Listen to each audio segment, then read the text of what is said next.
Welcome, everyone. I hope that everyone is enjoying reInvent. This is probably one of my favorite sessions that we're about to embark on. Being surrounded by powerful, amazing, brilliant women from all over. We have a wide range of people, and I want to hear some of the countries. So just popcorn, what are some of the countries present? Singapore, Australia, South Africa, UK, Romania, Spain, Japan, Turkey. Oh, I heard that's a beautiful country. I heard that. Anyone else? Ghana. Do you know that my grandmother traced my ancestry all the way back to Ghana?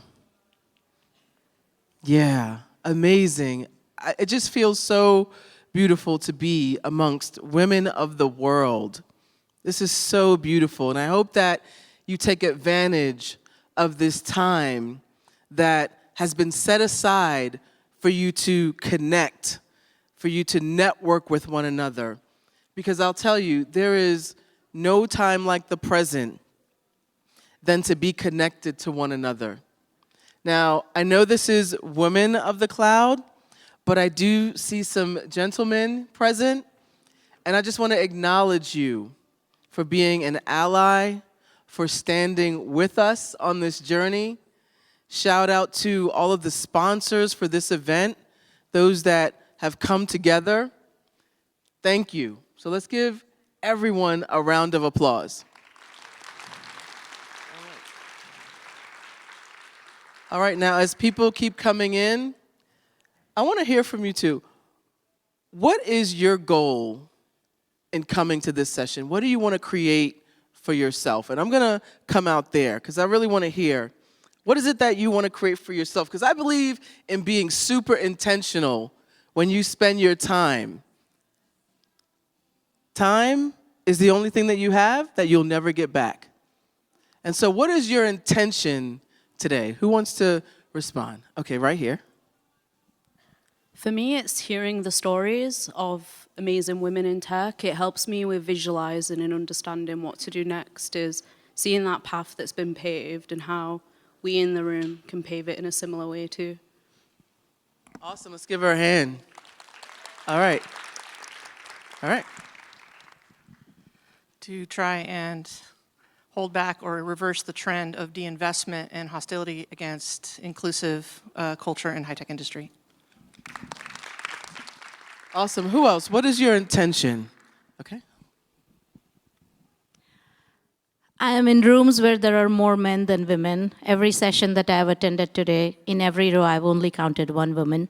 And I want to change that. I want to help change that, and I want to feel empowered. Yes. How many of you can relate to that? Yes. And not just for you, but for all of you, you are empowered. You are empowered. Absolutely. Move it. I'm here because I want to learn from other women, but I also want to learn what inspires them to keep on going. All right. Who else? What's your intention? What is your intention for today? And you can even expand it for this week. We're here all week together. What is your intention? What do you want to create for yourself this week? We've heard some of the challenges that we're facing. I, too, walk in many rooms, and it's just me. I'll never forget, short story. I walked into a training that I was going to be hosting, and the night before there was a dinner. And so I go into the dinner, and you know, I'm not the first one there. People start coming, and I'm noticing that I'm the only woman. And as the dinner approaches, everyone goes to the table to sit down. And I look to my left, and I look to my right, and I'm the only woman. Now, I intentionally sat in the middle of the table. And I looked around, and I called it out. I said, hey guys, why am I the only woman here? And I encourage you to do that. When you see that happening, don't just be a silent bystander. Challenge that leadership team to do something about it. Are you waving or do you want to share an intention? Just waving. All right. Anyone else? What is your intention for this week? And in today's session even, let me get back here. All right, you gotta let me know when my 5 minutes is up at 1 o'clock. I think most important for me in tech is diversity and inclusion. I know, like for me, I see a lot of people who look like me, but there's not a lot of diversity. So there's men, and then there's me, and then I'm just like, where's everyone else? Like, we need more people at the table. So. Yeah. Awesome. Now, yes, give her a hand.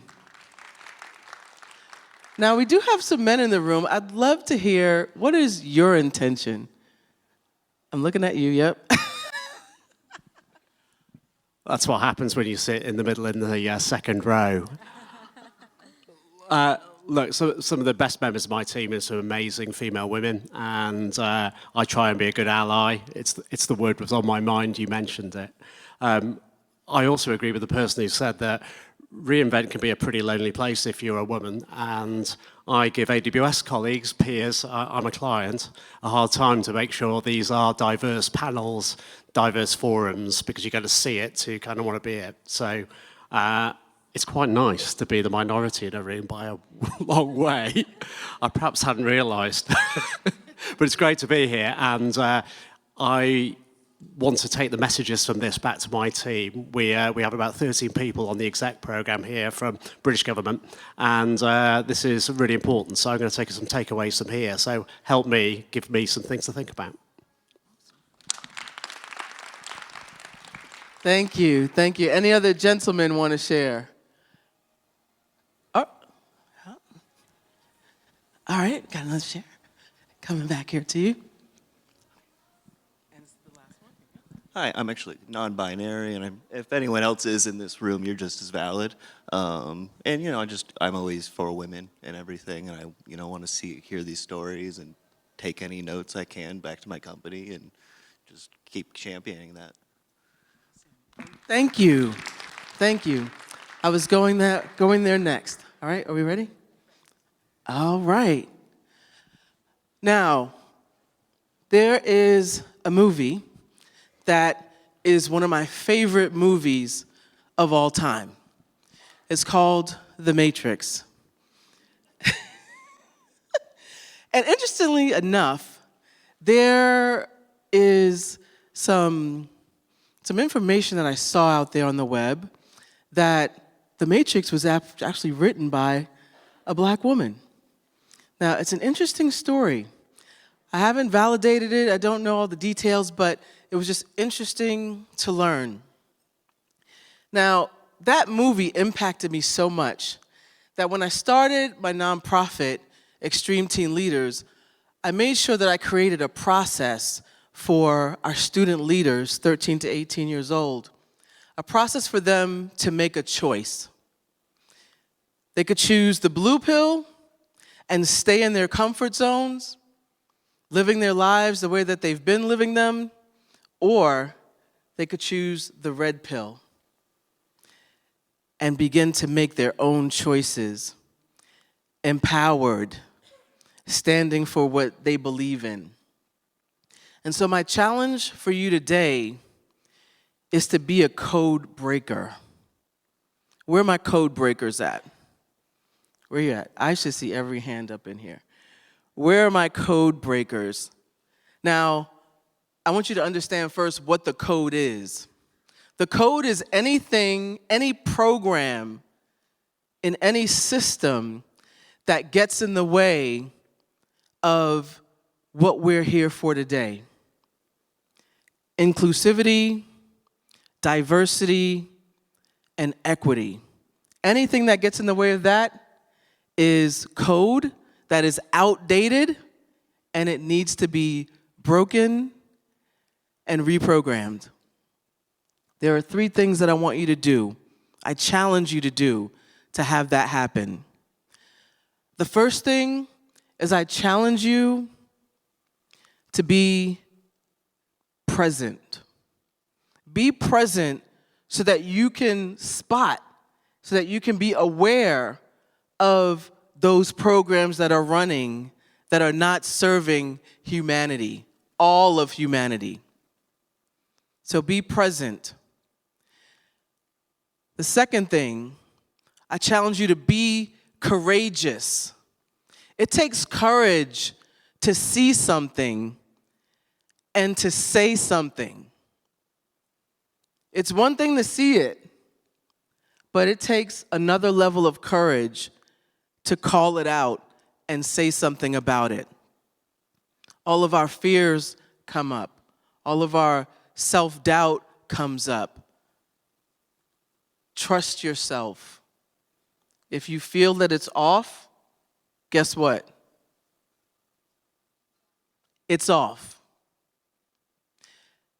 The third thing, I challenge you to be vocal. Your voice matters. What you have to say matters. In a moment, we're going to hear from some voices that have been pioneering this digital transformation that's happening in our world today. We are on the cusp of significant transformations in this digital world. And you are necessary. Your voice is necessary. Can't do it alone. However, if you look at any movement that has ever happened, it started with one voice. And that one voice inspiring another voice and another voice. And that's what I am counting on all of you to do to change the dynamic that we see in technology. And so today I want to introduce to the stage some transformational, groundbreaking, powerful leaders, women leaders that are going to come up and share with you insights, because I truly believe that they are blazing trails. I love the quote by Ralph Waldo Emerson. Do not follow where the path leads. Instead, and I'm paraphrasing, go and blaze a trail of your own. And so I want to welcome to the stage a trailblazer, Sonu Patak. Where is she at? Here she is. Okay, come on up. And she's going to lead the panel, and I'll hand it off to her. Thank you, Tamara. That was very, very inspiring indeed. Good afternoon, everyone, and welcome to Women of AWS, the event today.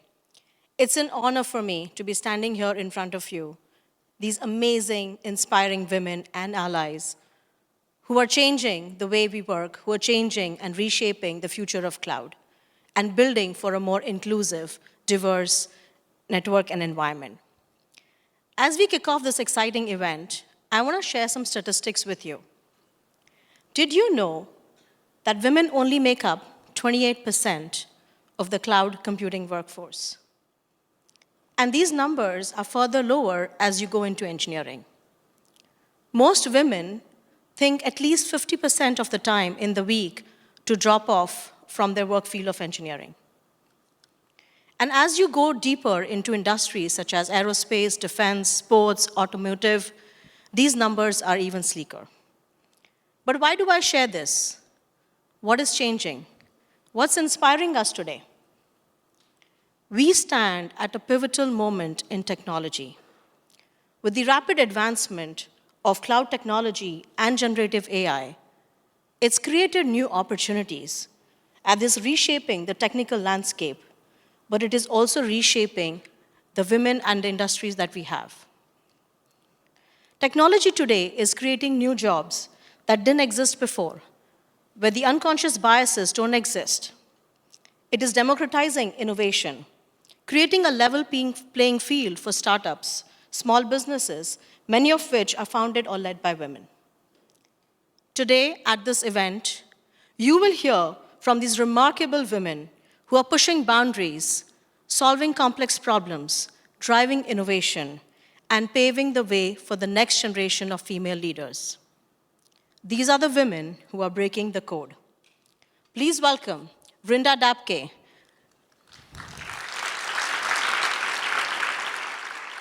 Vrinda is the director of AWS Professional Services North America team.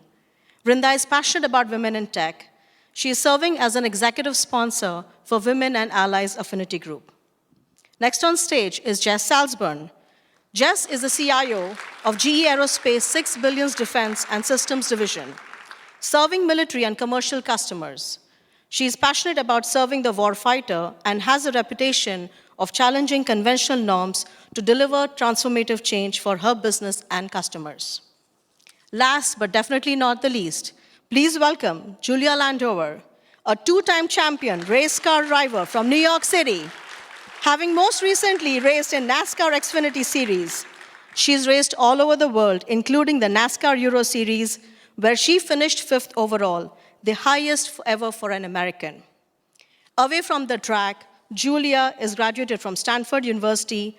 She was on CBS's Survivor and Forbes Women Under 30. Julia now works for NASCAR, where she's leading innovation and strategy. Thank you, Julia, Jess, and Vrinda. I'm going to Thank you. Thank you for having us. So before we get started, I have a fun question for everyone here. If you had a generative AI assistant, please tell me what was the most fun recent thing that you've done with generative AI? Vrinda. All right, so let me start by saying I'm on a 9-hour jet lag right now. And before everybody starts feeling really sorry for me, I was in lovely Chamonix, France, right? Personal vacation, Thanksgiving, and it's connected to your question because that's the most fun I had planning that trip. So a few weeks ago, I was at a forum and we were talking about travel assistance. And I used to go Google, TripAdvisor, and then somebody said, why don't you use Gen AI for this? And I'm like, duh, yeah, what a great use of that technology now. So I started, this was the 16th birthday gift for my niece. So I started asking the assistant, I went to chatbot and said, hey, what would 16-year-olds like to do in France, Paris? And it was very interesting what the responses were. I was thinking very typical. Let's take her to Eiffel Tower. Let's take her to Arc de Triomphe. And none of the responses were actually that. They were about go to the small patisseries, go have coffee, go have like pastries, go have a croissant. And I was like, oh, this is great. So I had a lot of fun. I think I'm going to always plan my travel using Gen AI now. Absolutely. It's definitely making our life easier. Jess, over to you. So I feel like I have found a new parenting hack with ChatGPT. So it has a conversation feature if you haven't used it. It's very impressive. They just updated it recently. And I have a 5-year-old, and he asks a lot of questions, and I'm not always good at explaining things to him. And so I will pull up ChatGPT and ask it to explain to my 5-year-old what a certain thing is. And so just last night, we were talking about how discipline is now a thing in our household because he's a lot sometimes. And I mentioned that we would start taking privileges away, and he said, what is a privilege? How do I just tell a 5-year-old? Okay, well, so we pull out ChatGPT, and ChatGPT describes it beautifully, and then I wasn't the bad guy either, so that was nice. So recommend using this for anyone with young children. Noted for whenever I have young children. That's a great tip. Hi, everyone. I do a lot of keynote speaking, and I have a client coming up where they'd like me to end the keynote with a very specific call to action. And I'm a quote girl. I love putting quotes in these keynotes, but I will spend tens of minutes looking through like Goodreads or other like compilations of quotes, and I put into ChatGPT, can you find some quotes that say that uncertainty and being scared, but being excited and wanting to lean into what you're doing, which was the exact prompts I got from the client. Quotes that embody that. and it spit out 5 perfect quotes. And I think if I get permission from the client, I'm going to use the Mario Andretti quote, which is, if you feel like you are in control, then you're not going fast enough, which on brand. We love a racing-oriented quote and pun, but so much more time effective and time efficient than scrolling all of the quotes. So it was a nice hack. Amazing. Love all those answers. So my next question, and now let's get to some more serious stuff. Julia, this is for you. Less than 5% of participants in motorsports are women. What inspired you to become a race car driver? What is your story? And what were the challenges and barriers that you faced in your career? Yeah, so I got quite lucky because I had a really supportive dad who probably wanted to go racing when he was little and wasn't allowed to. So then when he had me, my sister, and my brother, he wanted to find an activity, and my mom did as well, where we could all do something together on the weekends. And they really wanted an activity that was competitive where girls could compete head-to-head against the boys. Their thinking being that women have to work with men in the real world, and when you're adults, try to get used to that when you're younger.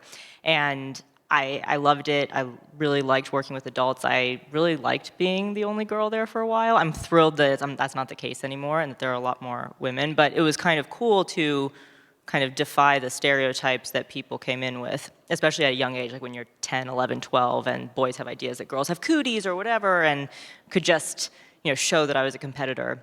But it was really challenging. I think anyone who's a minority in a different type of majority has explicit things that they deal with, implicit things, things like just people not assuming that I would not be competitive because there are so few examples of women who win races.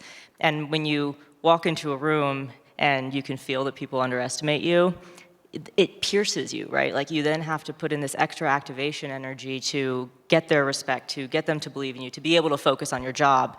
So that was something, but I also will be the first to admit that some of my most successful seasons were when I had really powerful, vocal male allies on an explicit level.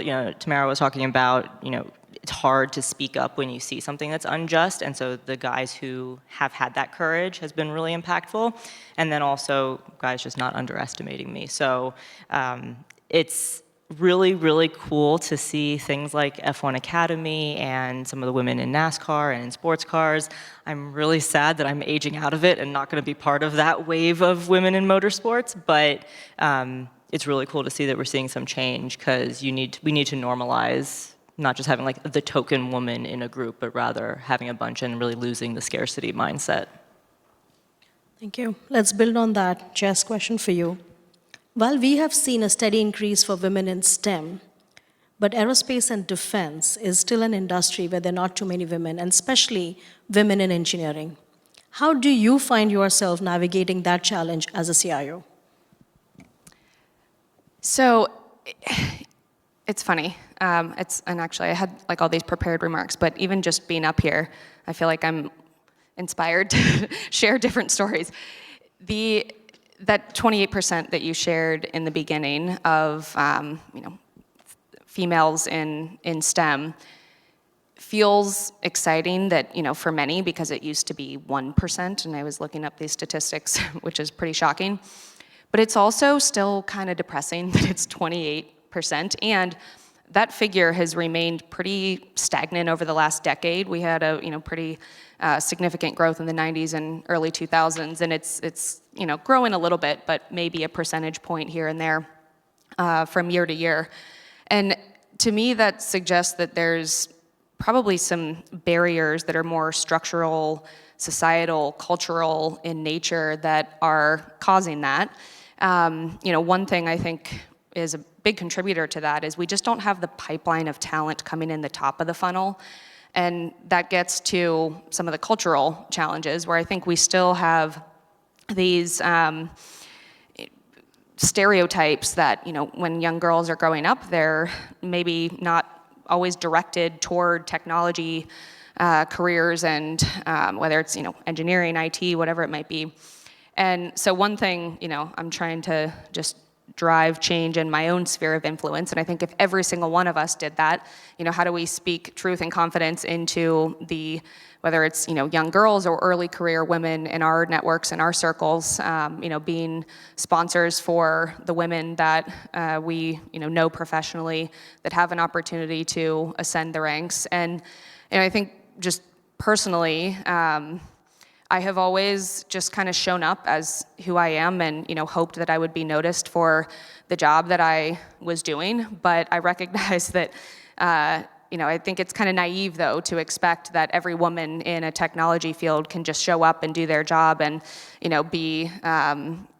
expect to, be promoted and ascend the ranks and, be noticed. And so I back to the sponsorship piece, I think just really coaching, mentoring female talent in our industry, helping them see, sometimes it's building confidence in them, helping them see that they are incredibly capable and that their voice does matter, and then just helping them continue to grow through the organization. And even if there's like one woman that you can see grow in her career and, progress and get that promotion, that is my one matters and all of your one matters, and eventually we'll start to see the wheel turn. I do agree that I think the problem is the pipeline. We don't have too many women wanting to join STEM early in their career. And we need more women like yourselves and this team here to be inspiring women to join STEM. So that's given us a lot to think about. Let's build on this discussion because we're talking about technology. Can technology, what is the impact it's having on our personal lives and work? Do you think technology can help us build a diverse, inclusive environment? Brinda, what is your thought?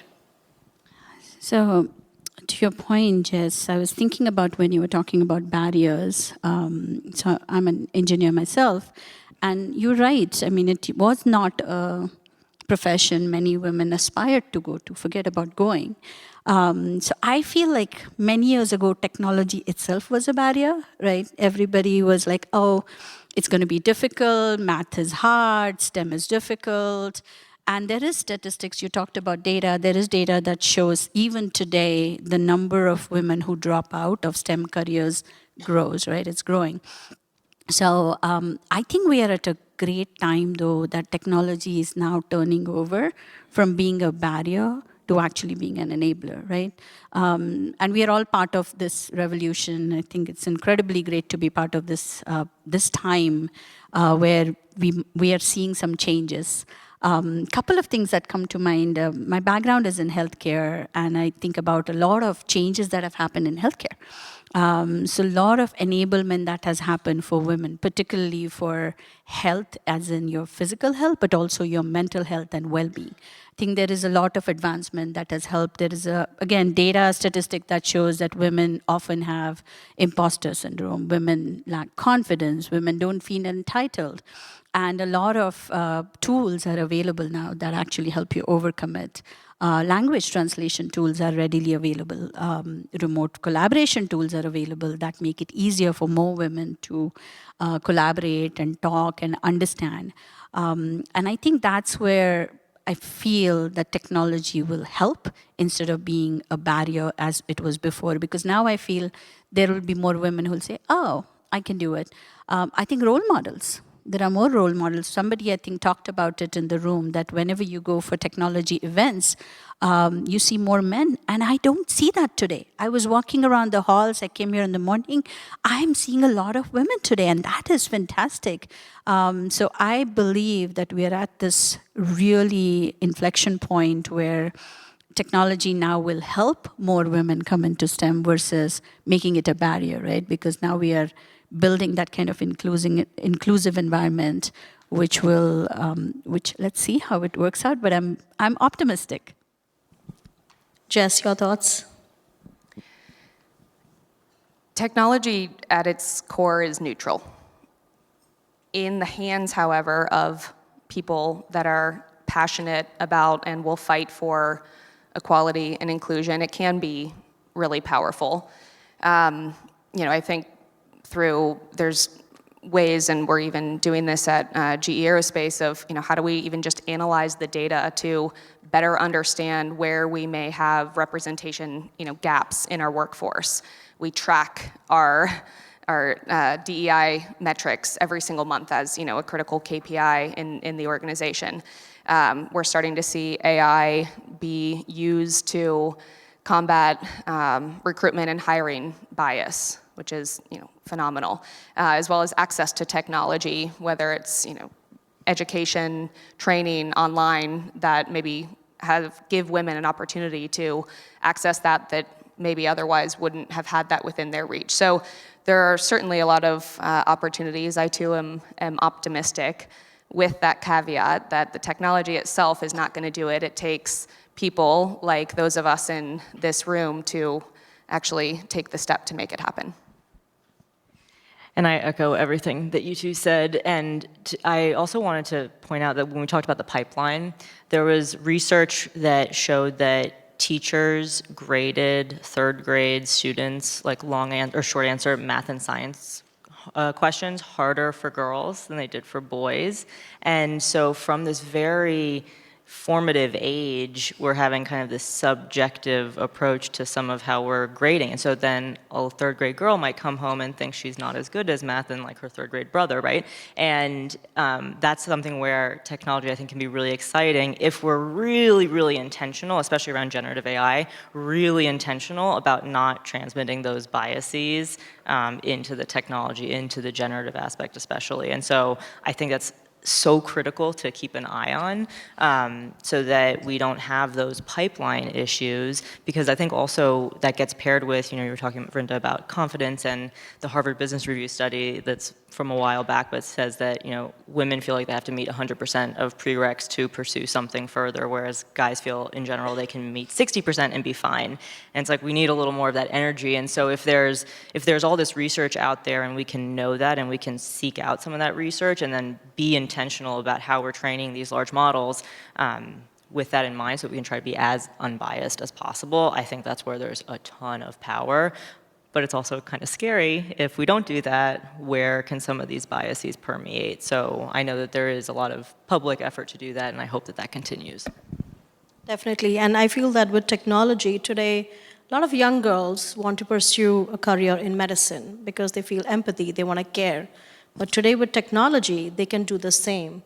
They can actually drive innovation in the healthcare industry and help technology reach medicine for a lot of places that was not available earlier. So absolutely, +1 to that.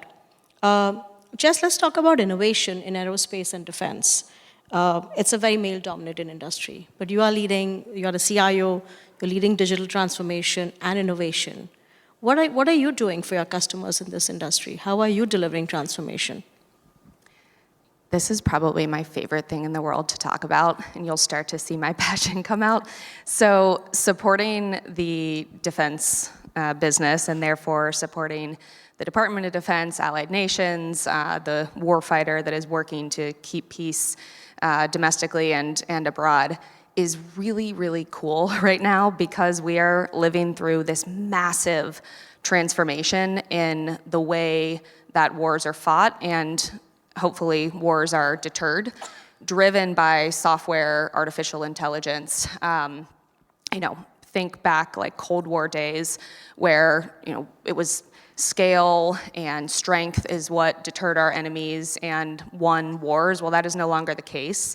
Today, what we're seeing play out in a lot of the conflicts that are happening across the world, and most notably in Ukraine, which is being called the first AI war, is decision advantage, is what is really driving the differentiation between us and our adversaries. And in order to make really intelligent decisions, you need really intelligent data. And so, just to give an example to kind of help this mean something. So right now we have a lot of conflict obviously happening over in the Indo-Pacific region. And if you think about a war that would potentially be fought out over the Pacific Ocean, that is a very different war than has been fought anywhere in the last 100 years, which have largely been, small regional land-based wars, or even back in World War I, World War II, where they were largely land-based and, kind of small smaller geographic regions.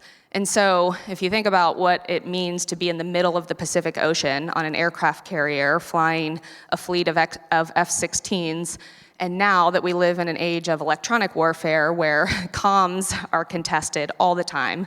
So you may have an aircraft carrier that is out to sea for weeks at a time, completely disconnected from comms.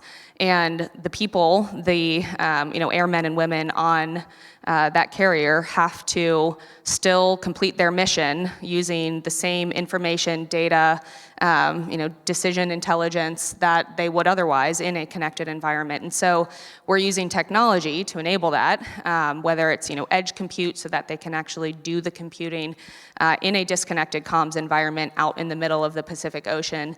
But we're training models, we're developing models, connected to the cloud on AWS. This is also, not just made up. Like, this is actually really happening today.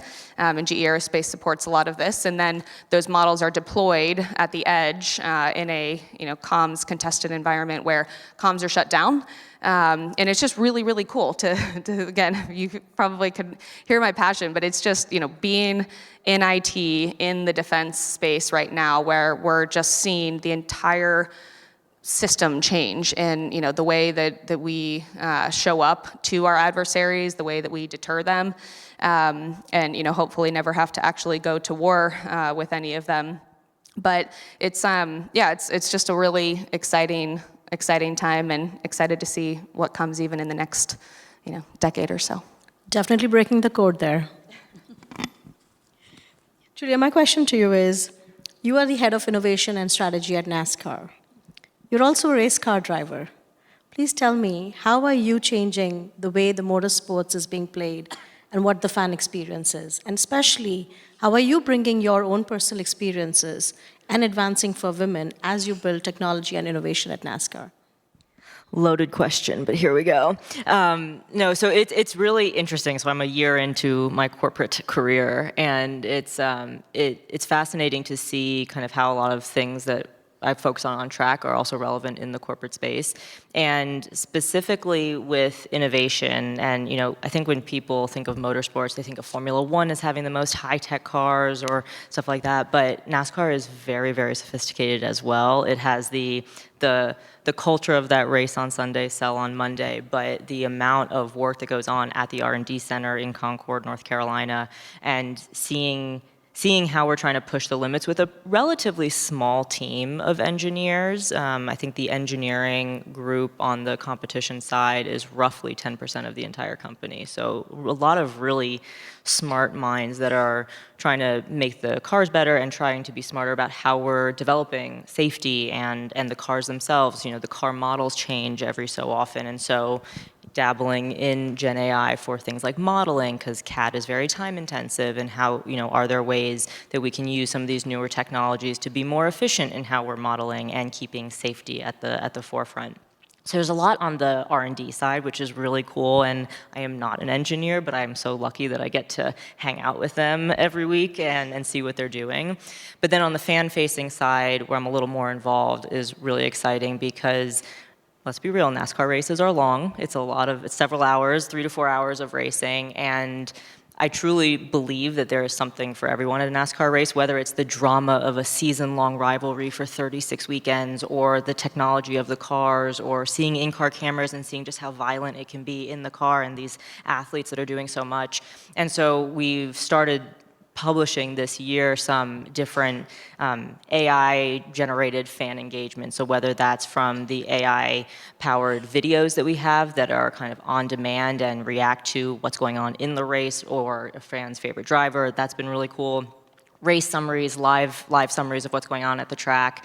And then also trying to empower our workforce. And I think that's something where I'm diving in a little bit more now, is how can we give everyone, all the team members of NASCAR, tools that help with what they're doing on a day-to-day basis. And so some of it is really flashy and shiny and very cool and innovative and building new stuff. And other things are maybe a little less flashy, but are so critical. And I think what I try to tell the folks that I'm working with as we roll some of this stuff out is to try not to be pretentious about what's good use of AI and what's not good use of AI, because while one maybe engineering-focused person might really run with it and build cool stuff. There might be someone else who will save an hour and a half of their time by not having to manually write something out or search for things. And so I think there's such a wide variety of use cases, both on the internal corporate side, but then also on the fan-facing side. I took that a little in a laundry side road, so sorry, but That was a lot of fun, and I'm sure our audience here wants to know more about NASCAR. So yes, welcome. Sorry, but it is great. So Vrinda, AWS is the leader and pioneer in cloud technology. Why should our audience here feel that they are being set up for success because of cloud technologies? What opportunities lie for them for the future? Before I respond to that, can I say for somebody who doesn't have a car, very inspiring. Oh, thank you. If it makes you feel better, I didn't get my driver's license till 18. I live in New York City. We rely on public transport. So, so back to your question, Sonu. I think we talked a little bit about how we are at an inflection point. I think I believe why I'm optimistic about what the future brings is I do believe there will be a lot of demand for cloud skills. I mean, just the number of, the skill level, skill sets that are changing, I think is a huge opportunity that because of technology and because of Gen AI and the advent of all these new technologies, there will be definitely more demand, right? So that means that is the first place to start with. Give you a very simple example. I have two nieces. One of them is very like STEM, left brain, math. She wants to go to technology. The other one is very artistic, great with words. She published her first poem when she was 9. Couple years ago, we wouldn't have thought she would have a career in technology. Guess what? Today she can. Because what has Gen AI created, I talked to you about how I was doing research on Gen AI with my trip planning. That's called prompt engineering, right? So that's a whole new career design that wasn't there 5 years ago. And it really involves writing great prompts so that the model becomes smarter and gives you better answers. So to me now, that barrier is gone. That's an enablement in itself. I also feel there's more awareness. I feel like there are more people who are acutely aware of inclusion, diversity, and equity, and that is going to make a difference. To your point, right? Technology is neutral. It's us, right? People who are going to make it. So the awareness itself, first of all, is going to make it, we can get over our unconscious biases and actually be more aware of what we are doing, what actions we are taking, how we are making sure every action we take is inclusive. I also feel there are more supporting initiatives. Like I know at AWS, we have affinity groups, and there's a lot of support from the organizations. I'm sure there's equivalent things at many big corporations who are now investing in a lot of initiatives where they are talking about diversity, where they're enabling it, to your point, right from recruitment to professional growth to retaining talent. So I think all of these effectively will combine, make sure that there is more opportunity.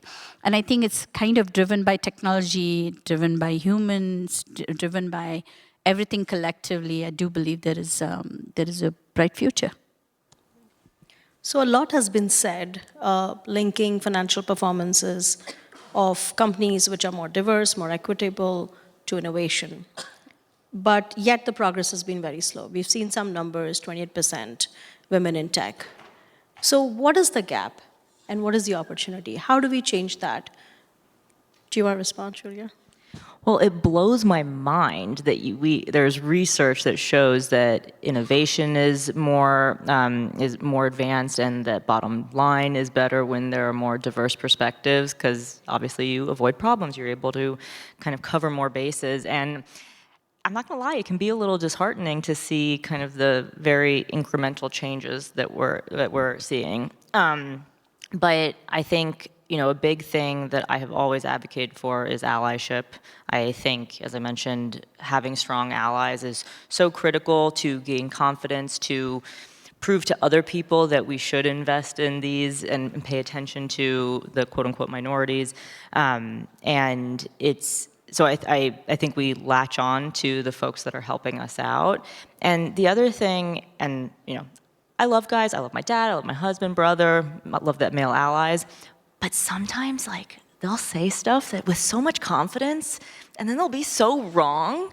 And I'm like, I need more of that. Like, I need to have that confidence that what I believe is right. And I say that in a positive way, that I want more of that, because I do think women are programmed from a very early age to doubt themselves, to not have confidence, to seek validation externally. And I think the more that we can catch ourselves doing that and have that confidence to move forward and have trust in ourselves and trust that we will figure it out even if we are wrong, I think that's really powerful. And so we can all get to that level of confidence.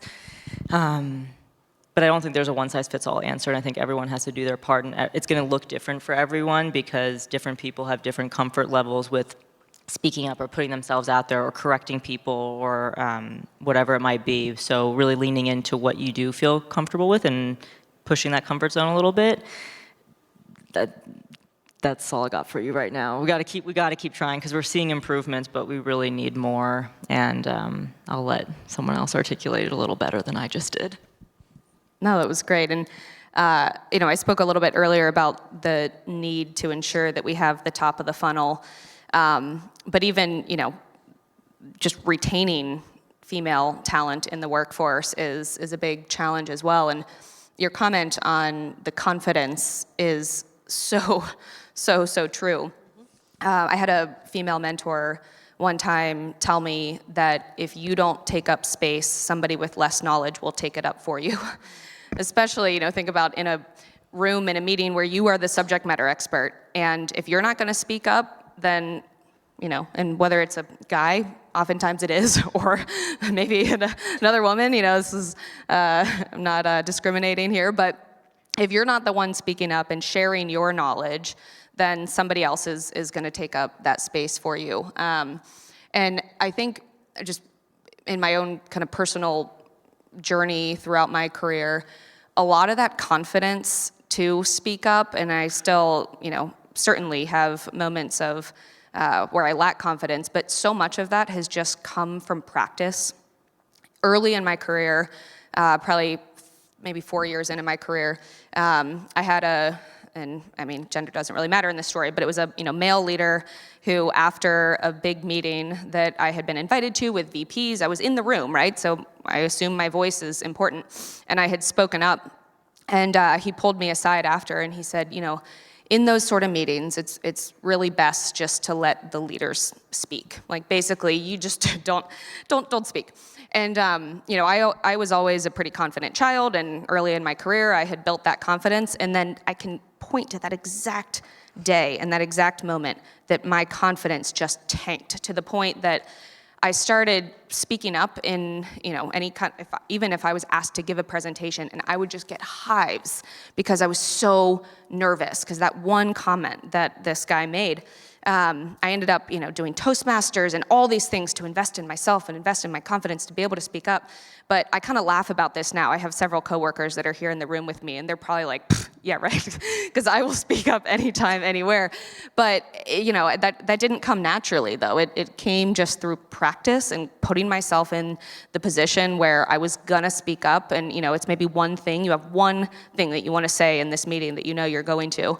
And so how do you just make sure that that one thing is said, that one thing is heard, and then you do that over and over and over again, and then suddenly your confidence starts to build. Oh, wow. To maybe build on what you said, Jess, I feel like there are two gaps, Sonu, right now that potentially could stop some of the progress we're seeing. One is every time we talk about inclusion, diversity, and equity, when you hear those three words, we immediately go to the outwardly factors. So you start thinking about gender, you start thinking about race. I think we should start thinking about diversity as a cerebral part of our thing, right? Because you could all look exactly the same as long as you're thinking differently, right? There was a concept of groupthink. I don't know how many of you remember it, but when anybody who went to business school, right? They used to talk about it that if you start thinking like each other, one of the biggest issue is that you don't think about other things. And as long as we can focus on that thinking part of the diversity, not necessarily just, hey, let's get more women, let's get more, diversity in terms of gender or race or any other factor that just physically defines us. I think we'll make more progress because it's then going to be all about what different thought process you bring because of different experiences you've had. I also feel that you talked about financials. I want to kind of connect it to that. We have a lot of data, of course, when we look at financials. And we have a lot of D&I data. And sometimes I feel there's a lack of connection. So I think, Julia, you said it. There is overwhelming research that shows that when you have diversity of thought, it impacts your bottom line. But there is no connection that we feel we look at it on a day-to-day basis. So if maybe we can get over those, again, part of our natural transition, part of our natural progress, if we can get over those, maybe our progress will be faster. So, Julia and Jess, you both actually spoke about allyship and mentorship. So words like allyship, mentorship, sponsorship, they're often used interchangeably. These are very important words when it comes to career development. Can you share with us, what do you think each one of us, how is it different, and what is your personal experience? Julia, I'll start with you, allyship, since you spoke about that. Allyship is so important. I think just having the vote of confidence from someone else, from a different person, and now I'm understanding what that means in corporate a little bit too, and I've been really impressed with how often people who are higher up who will reference anyone like a little more junior who has come up with a good idea, or really giving credit where credit is due, especially in a group setting. And I think that's a kind of a really incredible thing to see, so that like you're getting that confidence, you're getting that recognition, and being okay, not like with especially some of the more established folks not taking all of the credit, if you will. And I think that's a pretty noble way to encourage a workforce and talent to continue to push themselves and to speak up. So that's something that I've been really happy to see. And I do think it can be tough, though, when leadership looks one way, and when you're trying to get mentorship in a professional setting. I do think it's important for both men and women to get mentorship from the opposite sex or gender, and to kind of learn some of the things that maybe guys may be programmed differently than women, and learning from that, because it's really powerful just how different influences may or may not translate to everyone. And a couple examples that I've heard are when trying to figure out what an appropriate salary is for a job. Women should definitely ask guys what their salaries are, and not just ask women what their salaries are, because we are systemically underpaid. So stuff like that. Or, I had a mentor who I had to give a presentation for a sponsorship pitch, and I was going through the practice and I was making my points, and I made my point, and then I justified my point, and then I justified my point a little bit more, and he just very calmly said, "Make your point and stop talking." Like, there is nothing more authoritative than just making your point and stopping. And it transformed the way that I had conversations. And it's terrifying. That silence is uncomfortable, but you're letting the thought simmer. You're letting someone, take in what you've just said. They might not even be countering you. They just need time to process it. And so that probably wasn't gendered necessarily, but it was really powerful coming from a guy who was a mentor, and that would be a call to action that I have for everyone. Say your point and stop. So I'll stop. Great point. And you spoke about allyship, and I do feel that the onus should not only be on the women to change everything. It should also be on the men, our allies, and at workplace, that's such an important factor. So thank you for sharing that. Jess, do you want to speak about sponsorship? Of course.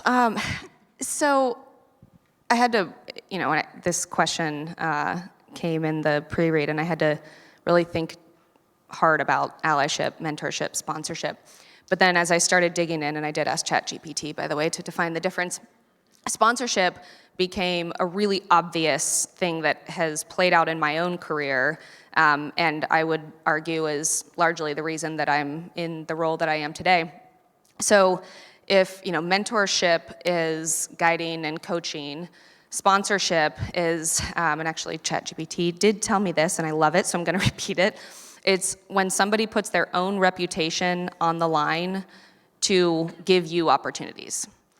And when I look back at my career at GE, I've been at GE for almost 7 years now, and the individual that hired me was certainly somebody that was a huge sponsor of mine. I knew nobody in the company, and he went and shared my skills and my experience and made sure that people knew who I was so that opportunities would be presented to me, all the way through to today. And I have one that's sitting in the room. My manager today has been a phenomenal sponsor of mine in just helping me in my role, and relatively new to GE. A lot of folks at GE are career, been there for 20 plus years. And so, making sure that I am given opportunities, and, I know that you, since you're in the room, have, advocated for me in big rooms with important leaders, and that has really made all of the difference in my own career.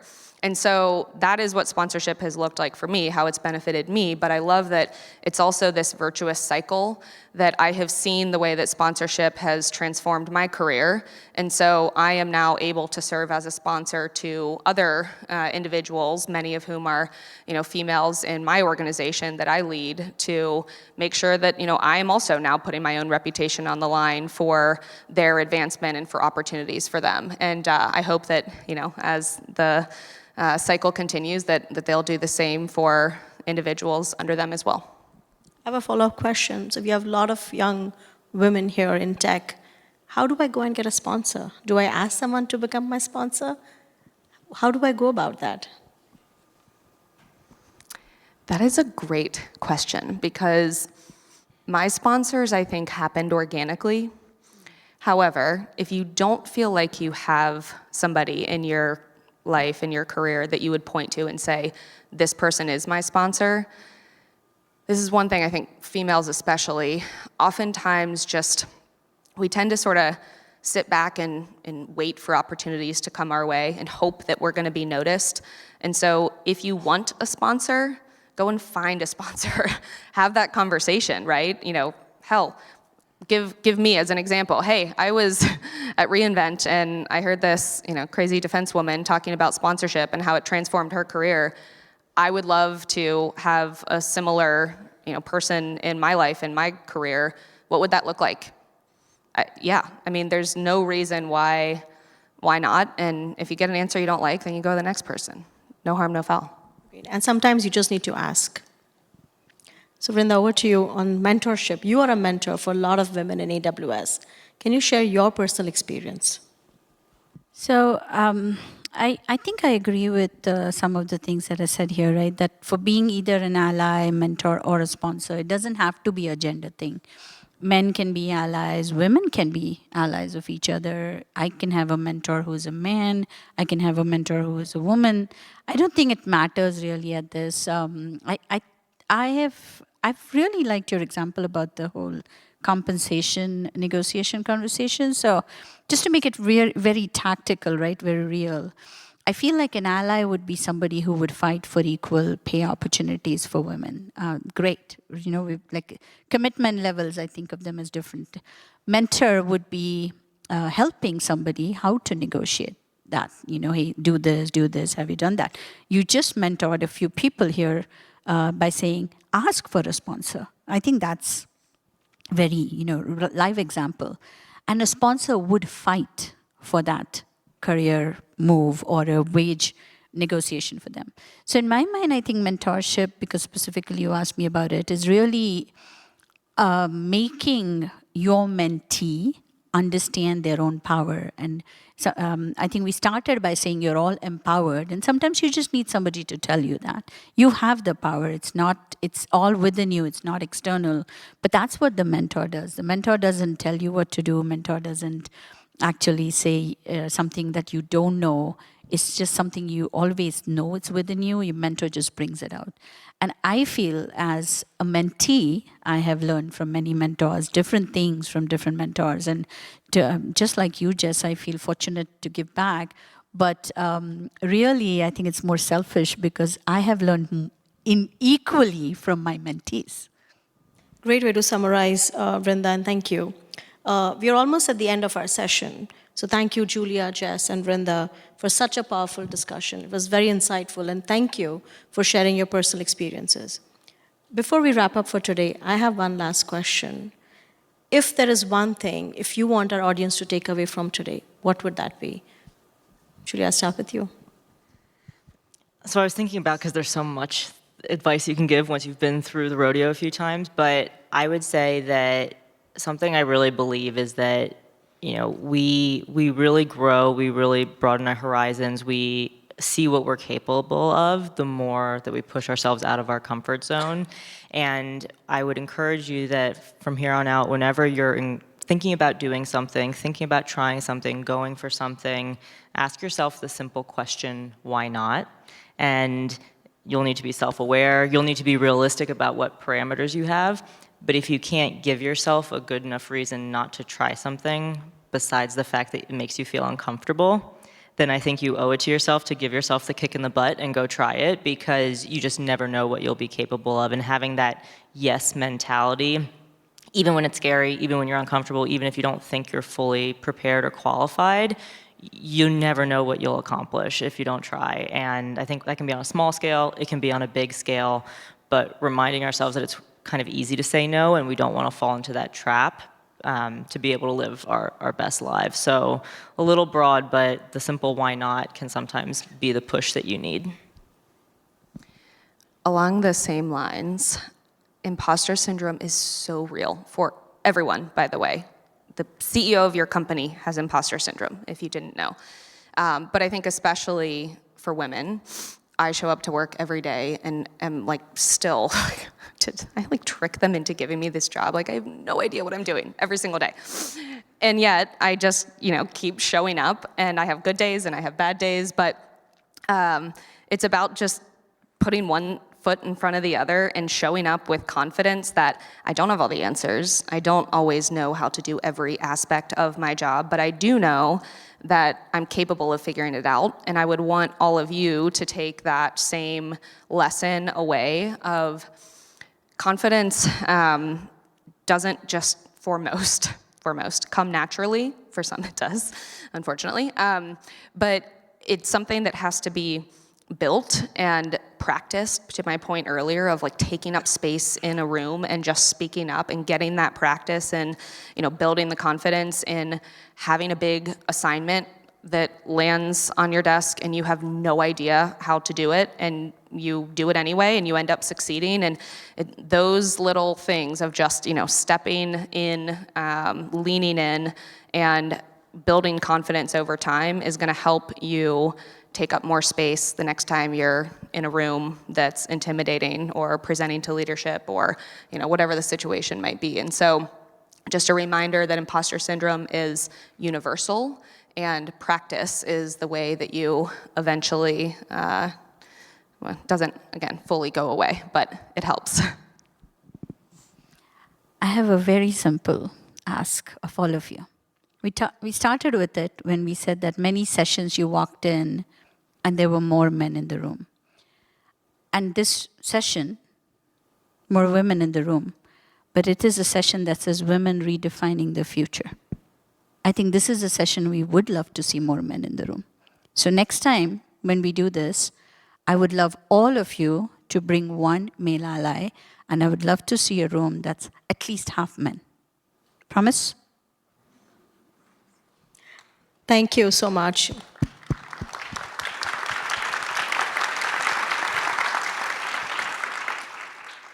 So you've definitely given us a lot to think about and a lot of things that we're going to do this year. I encourage you all to connect, to share, to inspire one another, build relationships during the next few days that you're going to be here. Because the relationships that you will build here are not just going to shape your careers, but it's going to shape the industry for us. As Tamara said in the beginning, you're going to choose whether you're going to have the red pill or the blue pill. And you need to make the change, and you need to do it today. So thank you all for your time. I hope you found this session to be as inspiring as I did. And thank you, Julia, Jess, and Vrinda, for your time here.